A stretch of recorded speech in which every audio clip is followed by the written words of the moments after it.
KPBS On Demand is supported by Splatero, helping homeowners pay off debt or for home improvements by offering streamlined access to your home's equity with no additional monthly payments or new debt. Splatero provides a lump sum payment in exchange for a share of your home's future value. Learn more at splatero.com. Good morning, I'm Debbie Cruz. It's Monday, January 22nd. Technology and the information it gathers is empowering patients. More on what some people are calling DIY medicine next. But first, let's do the headlines. Privacy rights advocates say a proposal that goes before the San Diego City Council tomorrow would water down the city's ordinance for reviewing surveillance technology. Mayor Todd Gloria is pushing for the changes, which would exempt entire categories of technology from review, including police databases and fixed security cameras. In 2022, the City Council established rules for reviewing the city's surveillance technology. Departments had 1 year to identify and approve equipment, but only a handful of items made it through the process. The deadline has since been pushed back by 3 years. Gloria has argued that the ordinance is too broad and ties up city departments with unnecessary review of benign technologies. There are 2 final public forums this week where officials hope to learn what San Diegans want in their next chief of police. The current chief, David Nisleit, is stepping down in June. Tomorrow's meeting starts at 6 in the evening at the 4th District Seniors Resource Center in southeastern San Diego. The last public meeting will be on Wednesday. There's also an online survey where you can share your input. You can find more information on Wednesday's meeting and the survey on our website, kpbs.org. Pre-enrollment starts today for Universal Transitional Kindergarten in the San Diego Unified School District. UTK offers early learning to any child in the district who will turn 4 by September 1st. Beginning today through February 2nd, families can stop by their neighborhood elementary school to sign up.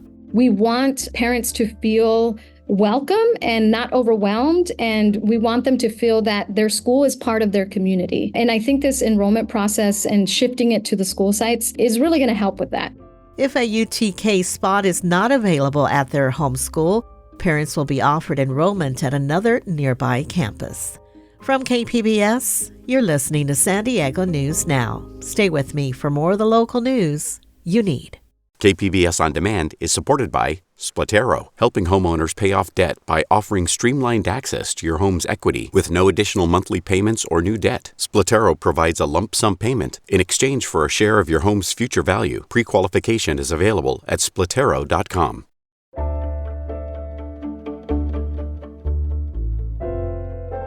The practice of medicine is changing from the days when you followed doctor's orders and waited for them to tell you why you're sick. Patients are taking a more assertive role in monitoring their health. SciTech reporter Thomas Fudge says the difference today is technology in the hands of patients and the information that comes from it. Dennis Thomas O'Connor, now 75 years old, talks about the health problems he's had. They include heart disease, prostate cancer, and being seriously overweight. But he was lucky to meet the right doctor and learn about the tools he could use to take control of his health. And it gave me a sense of empowerment, it gave me a sense of knowing what to do and think about my health and getting this feedback on a constant basis. I'm no longer in denial. I no longer ignore, symptoms, just the opposite. O'Connor's toolkit includes a Fitbit, an Oura Ring that monitors sleep and body temperature, an Apple Watch, and a cardio monitor, which can give his heart an EKG at home. He monitors his health daily, and the graphed data from his monitors show up on the computer screen of his doctor, Michael Carisu. Carisu is founder of a virtual clinic he calls Measured Wellness, which he runs out of his Carlsbad home. He remembers when he started seeing patients. The typical patient from that small cohort that started were patients who were somewhat the medical system had no answers for them, and they had to kind of go and do it on their own. And they're just meeting roadblocks in the traditional medical world, and they wanted to learn more about themselves. When he talks about patients, Carisu says they have a partnership. It's not a hierarchy with a doctor at the top. He says his patients share a strong motivation to take charge of their health, and it's not incorrect to call it do-it-yourself medicine. It's just like the Home Depot. It's like, well, I'm not going to get the plumber to come I'm going to learn how to do this myself. Here's another way to look at it. Benjamin Smarr compares it to the Protestant Reformation and the Catholic Church, which only published the Bible in Latin. You had to know Latin, which meant you had to go ask the priest, what should I do? And Protestantism came out of this idea that if the Bible was translated into the vernacular, everybody could read their Bible and figure out what do they want to do as a community. I think this is a really interesting parallel to what we're seeing in medicine these days. Smarr is a professor at UCSD who splits his time between bioengineering and data science. Students in Smarr's lab have analyzed some of the data collected by Kurisu's patients. They look for patterns and spikes that could indicate poor health.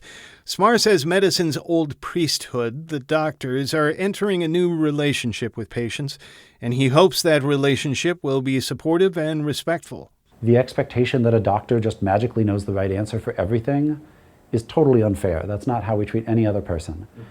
Expecting that they have an expertise and that they could contribute and that we could together augment and make a better decision, I think that's a much healthier relationship. When you are monitoring your health hour by hour, Kurisu says the effects on your body can be known to people very quickly. You can see how certain foods affect you, right? You can, eat pizza, see what happens to your blood glucose. Stress also shows up in a patient's data. The third Tuesday of every month, one of my patients says all of his data was just crashing all the time. Like, it was like, wow, your heart rate's going down, like your glucose is all over the place, your sleep was terrible, it became a pattern. And so, like, well, what happened Tuesdays? You're like, well, that's when my mother-in-law comes in the house to take care of the kids. Patients who monitor themselves have to make the time to do it, and they have to be motivated. Kurisu's patient, Dennis O'Connor, says he wasn't always motivated, but that changed after he had heart surgery and had to get 2 stents in his arteries. Motivationally, I was dying, okay? 2 years before that, I'd had prostate surgery. I've been hit with the fear of death, and that did wake me up. That's when he really started looking at his health using modern technology. And since then, he says he's lost 100 pounds. Thomas Fudge, KPBS News.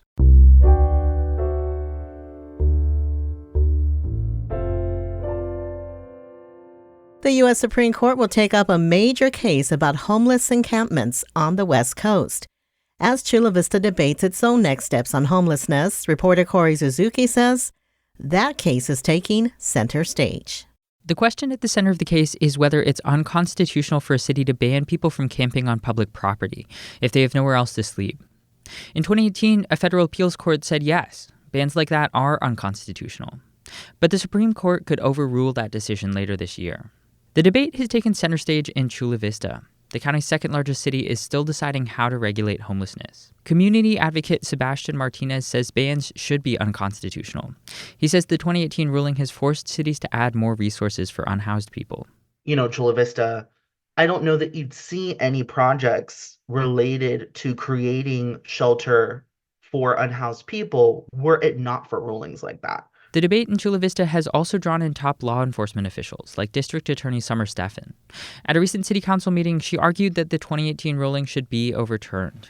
Somebody should not be on the street, and the person should also have opportunities to live decently in safe shelter and housing. But legally, the two should not be combined. The Chula Vista City Council plans to continue discussion in the coming weeks. The Supreme Court is expected to start hearing its case in April. Corey Suzuki, KPBS News. The San Diego Regional Task Force on Homelessness has its 2024 point-in-time count this Thursday. Joining me today is Task Force CEO Tamra Kohler. Welcome to the podcast, Tamra. Thank you, Debbie, for having me. First, what is the annual point-in-time count? Well, that's a good question. It is a required activity. It's a census of folks experiencing homelessness. It is required of a continuum of care. It's a federally authorized and required activity. And it actually is a way for us to count on just one night, generally, how many people are experiencing homelessness in the entire county. And what is the information collected during the count used for? Well, it is used for three very specific reasons. One, we're required to do the count for federal funding that comes to the community. Secondly, the state now requires that we do this count to provide information. And thirdly, it gives us demographic information. It lets us know maybe increases in individuals who are, say, 55 or older. It lets us sort of see what the landscape looks like of families experiencing homelessness, how people are experiencing homelessness. So those that are in vehicles, those in tents, and also those who are in our shelter system. The count is an imperfect way to measure how many people in San Diego County are homeless. Remind us why that is. Yeah, I was going to say it is not a perfect count, right? Because it is a large geography. We're trying to engage folks that are many times difficult to find. And so it's really important that we level set that it's a minimum count. It is everyone that we can find on that early morning. It is not a finite number of individuals, but it gives us an overall understanding. So when we put these numbers together, it's important that we use the language that it is no less than this number of individuals, and it is only on one given night. So that number doesn't represent the deep need of folks experiencing homelessness over, say, a year's worth of time. So it is one night. It is everyone that we can find. It is just a census, and census work isn't a perfect science, but it is a required activity. We do it to the standards that are required both federally and on a state level, but it is really, I think you're right to call it imperfect in the sense that it won't capture everybody. Is the task force making any changes this year in an effort to address some of those drawbacks? We have 43 deployment sites across the region, so we added 2 more in areas where we have been seeing throughout the year more people experiencing homelessness. We are still calling for volunteers, because what makes it a better count is the number of people that we can get out in these communities, walking them, engaging with folks. That's how we make it a better count and improve it. It will always have these sort of limitations and drawbacks, but as a general practice, our community really supports us well in the numbers that are needed to do as robust of a count as we can, considering just the size of our county. It's a very large geography. And what were some things that stood out to you in terms of last year's count? I think the rise that we're seeing in folks that are 55 or older. The oldest person that we engaged last year was an 85-year-old gentleman, unsheltered.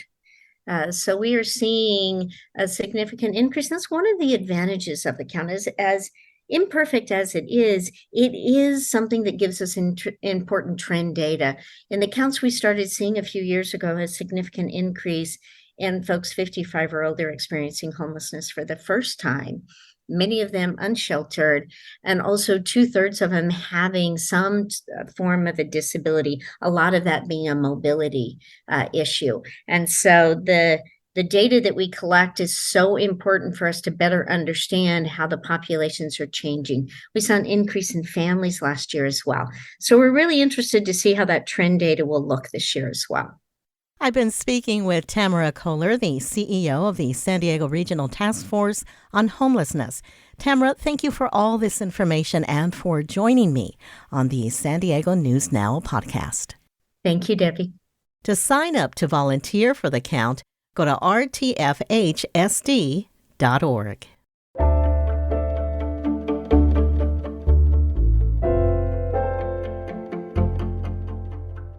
The county is now offering a program to help first-time home buyers. Reporter Melissa May tells us about the program and who qualifies.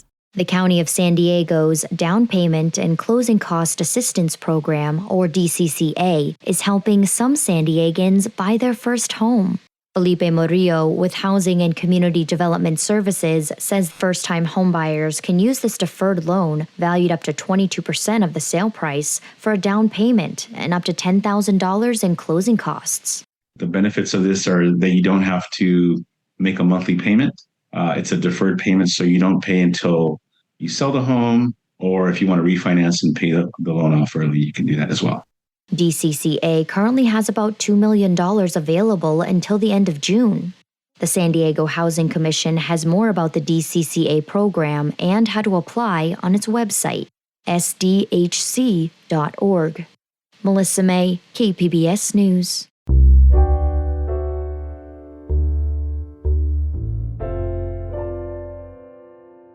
The old lighthouse at Cabrillo National Monument is currently closed for repairs. Reporter John Carroll tells us about the work taking place that should safeguard the historic structure for years to come. We're currently working on the interior of the lighthouse, and then later this year we'll be moving to do the exterior. Larry Waldrop from the National Park Service's Historic Preservation Training Center is talking about the work he and his team are doing at the iconic lighthouse at the end of Point Loma. They've fixed plaster where water had seeped in around the spiral staircase, and they're repainting it with a kind of paint that is better suited to a lighthouse on a hill above the Pacific Ocean. A more breathable, vapor-permeable coating that will be better for the marine environment here. As Waldrop said, a Park Service team will be back in late spring or early summer to paint the exterior with the vapor-permeable paint. Just one more action to preserve a landmark that warned ships away from the rocky shores of Point Loma from 1855 to 1891. John Carroll, KPBS News. The lighthouse should reopen to the public by Wednesday. That's it for the podcast today. As always, you can find more San Diego news online at kpbs.org. Join us again tomorrow for the day's top stories. I'm Debbie Cruz. Thanks for listening and have a great Monday.